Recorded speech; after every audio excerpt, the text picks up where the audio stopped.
আজকে যে সমস্ত ভাই বোনেরা আমার গ্র্যাজুয়েশন কমপ্লিট করছিস, মানে এই রিসেন্ট জুলাই আগস্ট করে তোদের গ্র্যাজুয়েশন কমপ্লিট হয়ে যাবে, তোদের জন্য একটা ছোট্ট মেসেজ আমি দেব যে ভাই, আর তোরা মানে এরপর যদি সত্যি তোদের মনে হয় যে তোদের চাকরির প্রয়োজন রয়েছে, মানে তোদের বাড়ির ফিনান্সিয়াল কন্ডিশন খুব একটা ভালো নয়, তোদের ওপর অনেকে ডিপেন্ডেন্ট, তোর ওপর তোকে দাঁড়াতেই হবে পায়ের ওপর খুব তাড়াতাড়ি, তো সুতরাং খুব পরিষ্কার কথা মাথায় ঢুকিয়ে রেখে দে, গ্র্যাজুয়েশনের পর সোজাসুজি চলে যা কম্পিটিটিভ লেভেলের এক্সামের প্রিপারেশনের জন্য।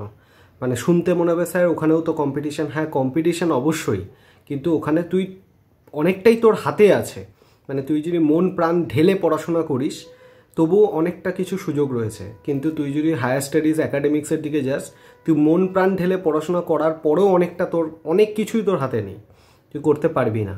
তো সুতরাং একটাই রিকোয়েস্ট, যদি হায়ার স্টাডি করার ইচ্ছা থাকে ভাই আগে চাকরি পেয়ে যা, চাকরি পাওয়ার পর তুই তোর প্যাশনকে ফলো কর, তুই ডিস্টেন্সে মাস্টার্স কর, পার্ট টাইম পিএইচডি কর, যা খুশি কর, কিন্তু আগে নিজের লাইফটাকে সিকিওর কর।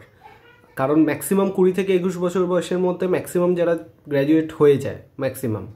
আর সেন্ট্রাল গভর্নমেন্টের যে এজেন্সি স্টাফ সিলেকশন কমিশন, যেটা পরীক্ষা প্রতি বছরই প্রায় একদম ঠিকঠাক রেগুলারিটি মেনটেন করে হয়, এখনও পর্যন্ত হচ্ছে, তো সেই পরীক্ষাগুলোর বয়স কিন্তু ম্যাক্সিমাম 27-28-এর মধ্যে শেষ হয়ে যায়, 27 ম্যাক্সিমাম। তো তোদের কাছে এমএসসি যদি বা এমএমএসসি যদি করতে ঢুকে যাস, অনেকটা টাইম কিন্তু সেক্ষেত্রে নষ্ট হয়ে যাবে।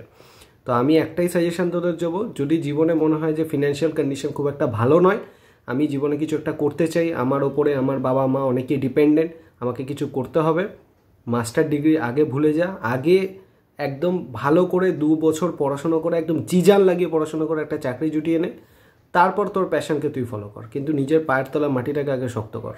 আর যার ব্যাকগ্রাউন্ড ভালো আছে, পয়সা টয়সা আছে, যদি মনে হয় যে জীবনে হ্যাঁ এখনও 35 বছর বয়স অবধি আমাকে বাড়িতে বসিয়ে খাইয়ে দিতে পারবে, তারা অ্যাকাডেমিক্সের জন্য যেতে পারে।